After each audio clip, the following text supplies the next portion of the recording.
and they wove it in there as well as some really great beliefs and convictions about what they do and how they do it, and it has built out a beautiful profile summary that got the job.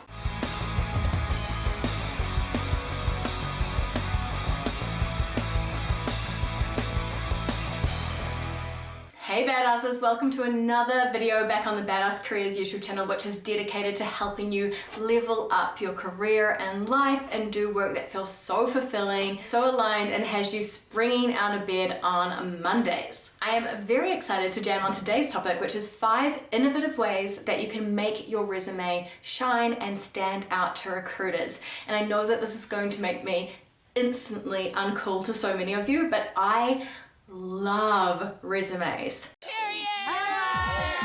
They call me the resume queen. And it's not just because of my 10 years in HR and recruitment, but I love them for what they've been able to do for me in my career as well. There's a reason I had an incredible international corporate career in HR while I was working for L'Oreal headquarters in Paris and other epic multinational startups. It's because resumes allowed me to get myself in the door. And I didn't have an Ivy League school, I didn't have any special experience or connections or contacts, but I knew how to package myself. And this is something that I love about a good resume, is that when you understand your value and you can communicate that, doors do open. And I'm so happy to have packaged up my methodology and to be sharing that with people all around the world. I have helped 350 clients around the world this year alone to land their dream jobs. And I'm waking up every day to messages saying, Rosie, your resume advice is the best on the market. It's so fresh, it's so modern, I got the job. And it's because I love them. And I love using my background in psychology to help market human beings. So you are definitely investing your time in the right place by watching this video. And if you want to learn more in depth about my signature methodology and how to craft a badass resume that actually stands out on this highly competitive market, then definitely check out my free resume masterclass. It is absolute fire. badasscareers.com/badassmasterclass. It is absolutely for you if you want to learn how to package up the experience you do have, stand out on the market, and of course get past the applicant tracking system and all of that kind of thing, how to format it. I go into so much depth there. It will be the only resume masterclass you will ever have to watch, I promise you that. All right, so shifting into today's topic, let's talk about a few hacks, tips, tricks you can use to take that resume of yours to the next level and really get it standing out. And the first is the strategic use of testimonials. Because think about it. Let's take L'Oreal, where I worked for 4 years over in Paris. Now, name for me the CEO of L'Oreal. You can't, right? We don't know them. They're not really a public figure. Like, I know who they are. It's recently transitioned to Nicola Hieronymus, but we don't need to know that. The reason we don't know who they are, even though they are the CEO behind a multiple billion-dollar company, the world's first beauty company, is because the CEO of L'Oreal is not selling L'Oreal. I mean, who is going to buy if it's the CEO of L'Oreal out there being like, buy this, our products are the best, so on and so forth? Of course you wouldn't, because of course I'd say that. They've got a hidden interest to want to say that, right? Because they want to make sales because it's their company. And so what they do instead is they get influencers to sell L'Oreal. They use brand partnerships to sell L'Oreal. They use Emma Watson or Eva Longoria to sell L'Oreal. And that's because humans love social proof. Just like we love websites like TripAdvisor or Trustpilot, who's behind those sort of third-party ratings, those star ratings you see on brands' websites. We love that kind of stuff because we take recommendations from other people seriously. That's why influencer marketing is a whole thing. And so if we take these concepts of marketing psychology and we know how powerful that is for the human brain, you can apply that to your resume, and you can do it strategically by using third-party testimonials. Because of course you're going to sell yourself. It's you want the job. But what if other people are selling you?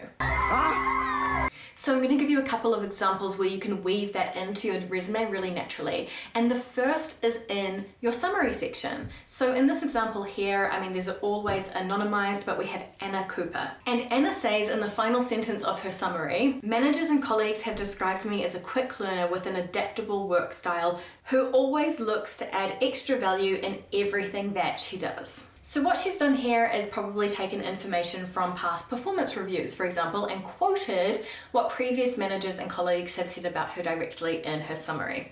Here's another example. So Lauren, fake name, uses the space just below her contact details in this example, and she pulls out a quote, and it says, "Lauren got us better press and media coverage than the PR companies we hired later," coming from a direct company that she consulted for. So that's a happy client, happy customer. So think to yourself, do I have any client feedback, customer feedback?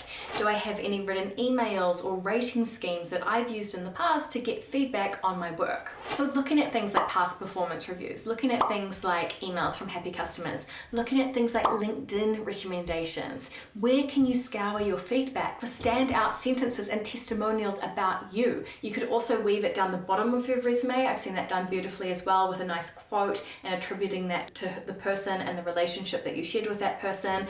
You can do it in so many ways, but it can be so powerful. The second tip that I want to share with you is always use the active voice, not the passive voice.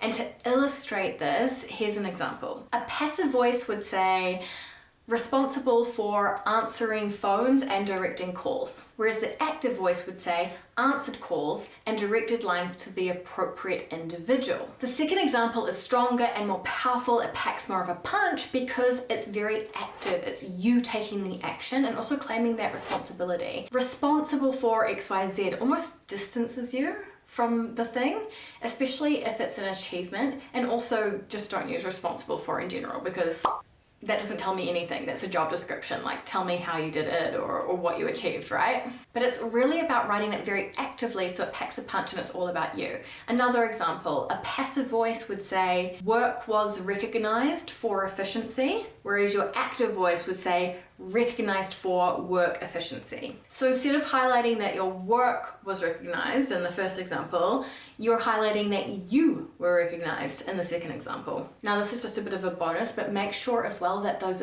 verbs pack a punch, the power verbs as well.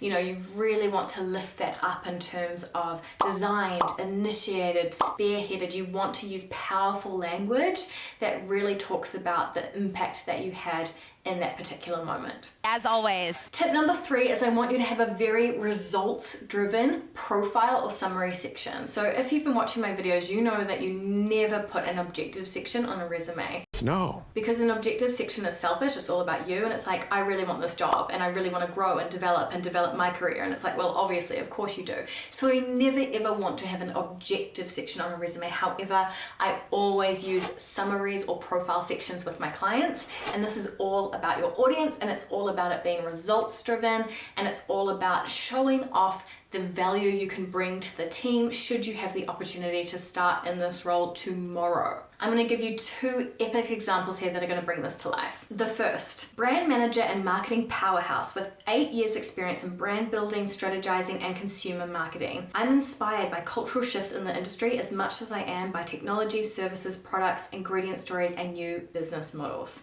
I simultaneously managed the end-to-end process of 3 brand launches, establishing new ordering systems, onboarded 500 plus new retailers, and secured multi-year media partnerships. I've developed social media strategies that saw growth of 1,950% on Instagram and 1,400% on YouTube. Now I'm looking for a dynamic brand manager role where I can develop and implement innovative marketing strategies to level up beauty brands and launch them into new markets. Boom, mic drop. Look how accomplishments driven that is.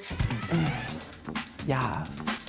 You know, this person isn't sitting around saying, I'm results driven, I'm resourceful, I'm good at my job. They don't have to. Says it all for them. So what they're doing here is they're bringing out their top accomplishment, the thing that they do not want this recruiter to walk away not knowing about them. And by weaving it into the summary, they make sure that it's almost guaranteed to be picked up on. And here's another example for you for someone working as a journalist and in media. Innovative entertainment journalist and social media strategist with 7 years of experience working in the news and media industry. I help brands build highly engaged audiences by leading the distribution of smart, funny, and compelling social content, including social video. In an age where so much of what we consume is unreliable, I believe that it's vital to create and share well-sourced content that audiences can trust and is respectful of their time.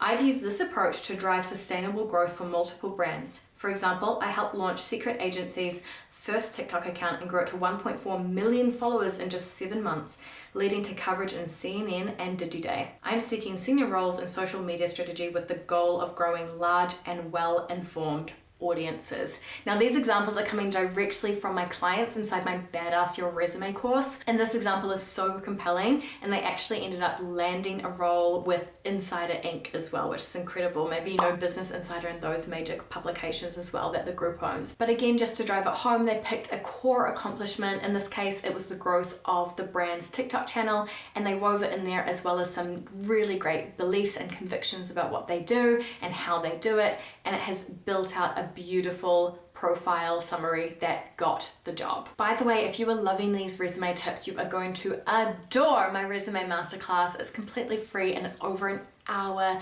jam-packed of value all in one place. So definitely check the link in the description box down below if you want to check that out, because it is a very smart investment of your time if you are building out a resume right now. Tip number 4 is what I like to call the highlight reel, and I love a good highlight reel in a resume. I think it can be really powerful if done correctly. So I'm just going to flash them up on the screen, but as you can see here in this example, it's the highlights. Again, took out 4 of their biggest accomplishments and just made them front and center so that the recruiter knew straight away what the essence of this person was and what they were capable of achieving. Same thing in a second example right here, except we're highlighting core strengths. But it's not just claiming the strengths, right? It's not just saying, oh, I'm good at this, and this with no backup. Everything has a proof point or an accomplishment statement that is backing it up and proving that they can walk the talk. And by doing this, it can be a very strategic move, especially if you're a career changer, so that the recruiter doesn't walk away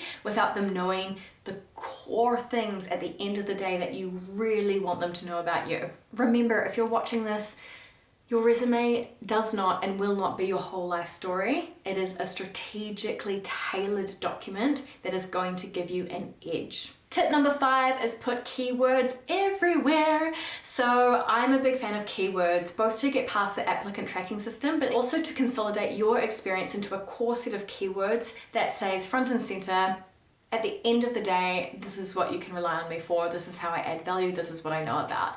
And I like to put them at the bottom of profile sections and summary sections, like the example that's flashing up right now. And you'll see here it's a mix of industry experience, of skill sets, and of passion areas as well. So just highlighting those core things that the person can do. Here's another snippet that's coming in from an application to Facebook. And we've created here almost kind of keyword bubbles at the end of the profile section. And again, this worked really, really well, drawing out this key zones of expertise around public policy, around media and press, but also areas of passion and expertise like advocacy, community outreach. It just allows those keywords to really exist on your resume and really pack a punch in a way that's meaningful. And here is an example of weaving in the keywords beautifully at the bottom of one page of the resume, just below the languages section here. They're just in a different color, bolded at the bottom. It's almost like the skills section that you can add to your LinkedIn profile in a way, and it's just putting those out there so that very quickly the person reading this document can ascertain what you bring to the table. If you've watched until this point, thank you so much. I hope that this has been inspiring for you and is able to uplift that resume of yours so that it starts generating more and more positive responses on the market out there. Don't forget about my free resume masterclass. It is yours for the taking in the description box down below. Definitely check that out. I'm very, very generous with my training, so I hope that you love that. Otherwise, sending you so many good vibes for your job search. Let me know which tip resonated with you the most down below. If you're not connected over on LinkedIn yet, what are you doing? Come and connect with me and say hello, and I will see you here next time on the Badass Careers YouTube channel. Bye!